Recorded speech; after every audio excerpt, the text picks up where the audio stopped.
নমস্কার, নিউজ ভ্যানগার্ডের পর্দায় প্রত্যেককে স্বাগত জানাচ্ছি। প্রথমেই সরস্বতী পুজোর অনেক অনেক প্রীতি এবং শুভেচ্ছা রাজ্যবাসী এবং আমাদের বিজ্ঞাপন দাতাদের। প্রথমেই চোখ রাখছি আবহাওয়ার দিকে। সরস্বতী পুজোয় মানে কনকনে শীত এবং হাড় কাঁপনি শীতেই অঞ্জলি নেওয়া, পুষ্পাঞ্জলি নেওয়া। কিন্তু এবছর একটু অন্য চিত্র পরিলক্ষিত হয়েছে। সরস্বতী পুজোর দিন উধাও শীত, মেঘলা আকাশে ঢাকলো রাজধানী আগরতলা। তবে বেলা বাড়তেই কিন্তু শীত একেবারে উধাও, সর্বনিম্ন এবং সর্বোচ্চ তাপমাত্রা বৃদ্ধি। তবে কি বিদায় নিচ্ছে শীত? বাংলাতেও তাপমাত্রা বাড়লো প্রায় 2 ডিগ্রি সেলসিয়াস। আর সেই বিষয় নিয়েই বিস্তারিত জানবো। টেলিফোন লাইনে যুক্ত হয়ে গেছে প্রতিনিধি সুপ্রীতি মুখার্জি। সুপ্রীতি, আজ সরস্বতী পুজো, কিন্তু একেবারে আমরা প্রত্যেক বছর যে ছবি বা রাজ্যে যে একটা আবহাওয়া থাকে, শীতের একটা দাপট থাকে, এই বছর একদম নেই বললেই চলে। সেক্ষেত্রে আবহাওয়া দফতরের কি আভাস রয়েছে?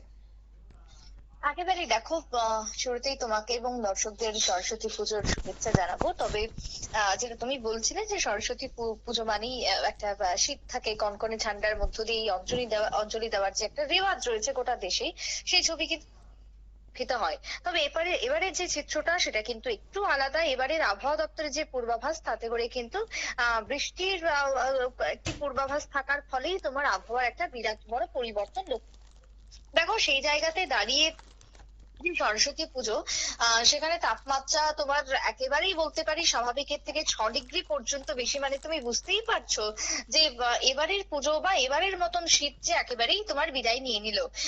আগামী কয়েকটা দিনের জন্য তাপমাত্রা আরো বাড়বে বলেই দেশের মৌসুম ভবন জানিয়ে দিচ্ছে। এবং ফেব্রুয়ারি মাসের একেবারে শুরু থেকেই শীত বিদায়ের পর্ব তোমার বলতে পারো শুরু হয়ে গেল। তার পেছনে কারণই হচ্ছে একের পর এক পশ্চিমী ঝঞ্ঝা।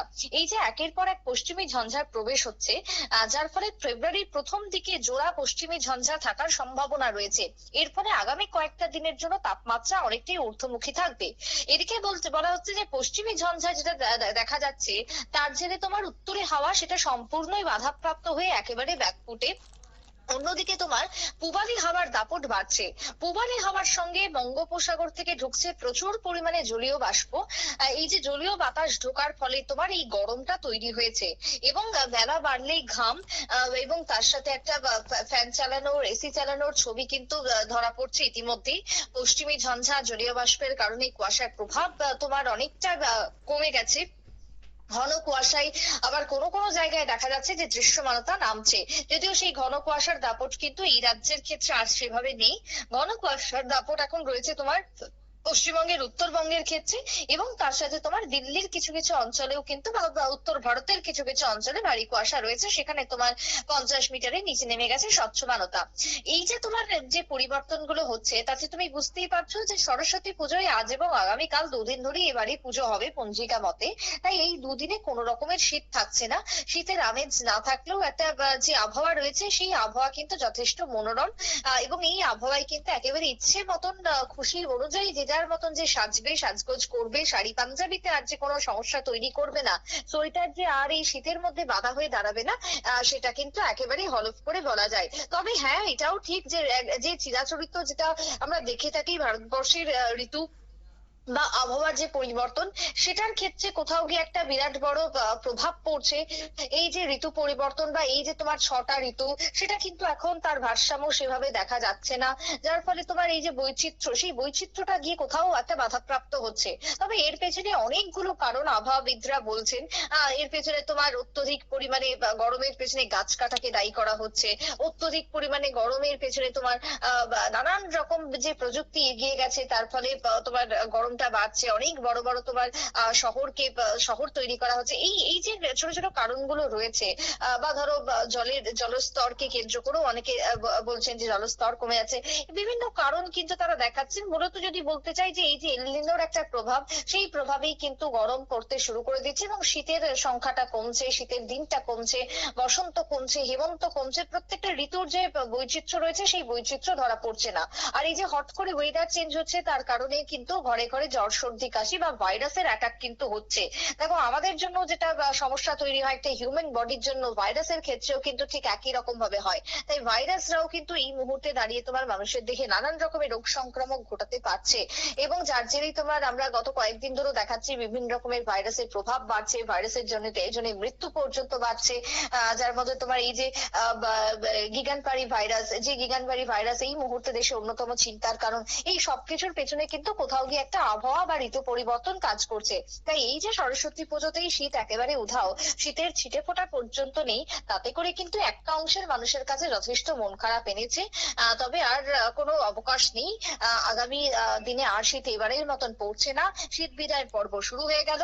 রাজ্যের সর্বনিম্ন তাপমাত্রা আজকে তোমার লক্ষ্য করা গেছে 19 ডিগ্রি সেলসিয়াসের কাছাকাছি রয়েছে। সর্বনিম্ন তাপমাত্রা 28.2 ডিগ্রি সেলসিয়াস পরিলক্ষিত হয়েছে। সুতরাং যেগুলো স্বাভাবিকের থেকে দুটোই বেশি। বাতাসে যেটা আর্দ্রতার পরিমাণ সর্বোচ্চ 100%, সর্বনিম্ন আর্দ্রতা রয়েছে 70%। মানে তুমি বুঝতে পারছো যে কতটা জলীয় বাষ্প এই মুহূর্তে থাকাতে এই পরিবেশটা তৈরি হয়েছে। রাতে এবং সকালের যে হাওয়া, সেই হাওয়াতে মনে হচ্ছে যে হয়তো বৃষ্টি হলেও হতে পারে। তাই সবকিছু মিলিয়ে আপাতত রাজ্যের বুকে কোনো সতর্ক বার্তা নেই, কিন্তু আবহাওয়া যে এখন আগামী 4 থেকে 5 দিন এরকমই থাকবে, তারপরেও আবার পরিবর্তন হবে, সেটাই কিন্তু আগরতলা হাওয়া অফিসের থেকে পূর্বাভাস। অঙ্কিতা, ধন্যবাদ সুপ্রীতি। অর্থাৎ রাজ্যে তেমন কোনো আবহাওয়ার বড়সড় পরিবর্তন হচ্ছে না, এমনটাই কিন্তু এখনো পর্যন্ত জানা গেছে। অন্যদিকে যে শীত একেবারে উধাও হয়ে গেছে সেই কথাই কিন্তু বলছে হাওয়া অফিস। হাওয়া অফিসের যে বার্তা তা হচ্ছে শীতের যে ইনিংস তার বেশি দিন নেই, পুরোপুরিভাবে দেশ থেকে শীত বিদায় নেবে। তবে আমাদের একেবারে পার্শ্ববর্তী রাজ্য পশ্চিমবঙ্গের এই মুহূর্তে কেমন রয়েছে আবহাওয়া, সরস্বতী পুজোর দিন কেমন থাকছে পশ্চিমবঙ্গের আবহাওয়া, সেই বিষয়টা নিয়ে বিস্তারিত জানবো। টেলিফোন লাইনে যুক্ত হয়ে গেছে পশ্চিমবঙ্গ থেকে বিশিষ্ট সাংবাদিক অঞ্জন শুকুল। অঞ্জন বাবু, আলিপুর আবহাওয়া দপ্তর কি জানাচ্ছে? দেখো, বাংলা থেকে শীত বিদায় আসন্ন। ফেব্রুয়ারির দ্বিতীয় সপ্তাহে বাংলা থেকে বিদায় নিতে চলেছে শীতের আমেজ, জানিয়ে দিল আলিপুর আবহাওয়া দপ্তর। ইতিমধ্যে অধিকাংশ জেলায় উষ্ণতা স্বাভাবিকের উপর পৌঁছে গিয়েছে। আগামী সপ্তাহে পারদ সামান্য নামলেও জাঁকিয়ে শীতের আর কোনো সম্ভাবনা নেই। আবহাওয়ার গতি প্রকৃতিতে বোঝা যাচ্ছিল যেটা সরস্বতী পুজোয় তাপমাত্রা পারদ চড়বে, ঠিক তেমনি ভাবে আজ সরস্বতী পুজোয় পারদ কিন্তু চড়েছে। ইতিমধ্যে কলকাতার সর্বনিম্ন তাপমাত্রা 21 ডিগ্রির ঘরে ঘোরাফেরা করছে, যা স্বাভাবিকের চেয়ে 6 ডিগ্রি বেশি। কার্যত শীতের বিদায় পর্ব শুরু হয়ে গেছে। আগামী 4-5 দিন স্বাভাবিকের উপরে থাকবে তাপমাত্রা। সর্বনিম্ন তাপমাত্রা ঊর্ধ্বমুখী হবে, সর্বোচ্চ তাপমাত্রা হবে। তবে হাওয়া অফিস যেটা বলছে, সর্বনিম্ন তাপমাত্রা 20 ডিগ্রি সেলসিয়াস এবং সর্বোচ্চ তাপমাত্রা 30 ডিগ্রি সেলসিয়াসে ঘোরাফেরা করবে। তবে ফেব্রুয়ারির প্রথম সপ্তাহে সামান্য শীতের আমেজ ফিরতে পারে, যেটা জানিয়েছিল তা কিন্তু আর হচ্ছে না কার্যত। কিন্তু ফেব্রুয়ারির দ্বিতীয় সপ্তাহে বাংলা থেকে শীতের বিদায় নিশ্চিত বলে অনুমান করছেন আবহাওয়াবিদরা।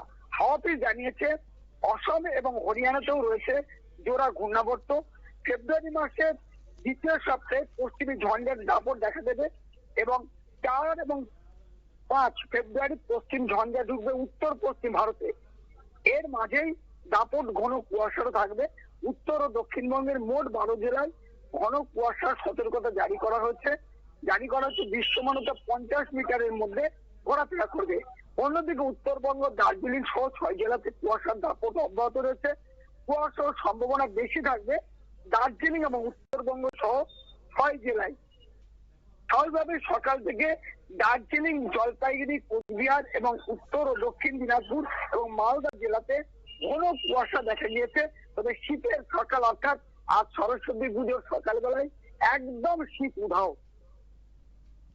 একদমই। এবং যে দার্জিলিং এবং পাহাড়ি যে এলাকাগুলি রয়েছে, কালিম্পং, সেই জায়গাতেও ইতিমধ্যে পর্যটকদের খুব ভিড় রয়েছে। সেক্ষেত্রে দার্জিলিং এ যারা ঘুরতে যাচ্ছেন তাদের জন্য কি বার্তা থাকবে? আলিপুর আবহাওয়া দপ্তর কি জানাচ্ছে? না, দেখো, ওখানে কিন্তু এখনো ঘন কুয়াশাচ্ছন্ন। আলিপুর আবহাওয়া দপ্তর জানিয়েছেন এটা আরো, অর্থাৎ 4 তারিখ 5 তারিখ পর্যন্ত কিন্তু এটা চলবে, এই তারপরে আস্তে আস্তে কাটবে। তবে আপাতত কিন্তু যেটা আবহাওয়া দপ্তর গতকাল জানিয়েছিলেন যে বৃষ্টির সম্ভাবনা রয়েছে, সেটা কিন্তু আপাতত সম্ভাবনা নেই বলে আলিপুর আবহাওয়া দপ্তর জানিয়েছে। এবং সরস্বতী পুজো যেহেতু দুদিন হচ্ছে, অর্থাৎ আজ এবং আগামীকাল, তাই সেক্ষেত্রে এই সরস্বতী পুজোর দিন কেমন থাকছে কলকাতা সহ গোটা পশ্চিমবঙ্গের আবহাওয়া? দেখো, আজকে সরস্বতী পুজো এবং আগামীকালকে সরস্বতী পুজো রয়েছে। এই সরস্বতী পুজোর যে গরমের আমেজ, সেটা কিন্তু পড়ে গেছে। বলা যেতেই পারে এই সরস্বতী পুজো উপলক্ষে যে অল্প বিস্তর শীত থাকে, সেটাও কিন্তু উধাও হয়ে গেছে। আর আলিপুর আবহাওয়া দপ্তর জানিয়েছে যে আর কিন্তু শীত ফেরার সম্ভাবনা থাকছে না। আর অর্থাৎ সরস্বতী পুজোর পর থেকে কিন্তু চিরতরে বিদায় নিতে চলেছে বঙ্গ থেকে। একদমই, ধন্যবাদ অঞ্জন বাবু। অর্থাৎ শীত চিরতরে বিদায় নিতে চলেছে এমনটাই কিন্তু এখনো পর্যন্ত আলিপুর আবহাওয়া দপ্তর জানাচ্ছে। অর্থাৎ আইএমডির যে বার্তা, সেই আইএমডির বার্তা অনুযায়ী গোটা দেশ থেকেই শীত বিদায় নিচ্ছে এবং গোটা দেশের পাশাপাশি রাজ্যেও একই পরিস্থিতি, রাজ্যেও শীত বিদায় নিচ্ছে। অর্থাৎ আর বেশি কিন্তু সময় নেই, তারপরেই গ্রীষ্ম প্রবেশ করছে দেশ জুড়ে। তাই আজ এবং আগামীকাল বেলা বাড়তে একটা ভ্যাপসা গরম পরিলক্ষিত হবে, এমনটাই কিন্তু এখনো পর্যন্ত পূর্বাভাস। নিয়ে নিচ্ছে ছোট্ট একটি বিজ্ঞাপন বিরতি, সঙ্গে থাকুন।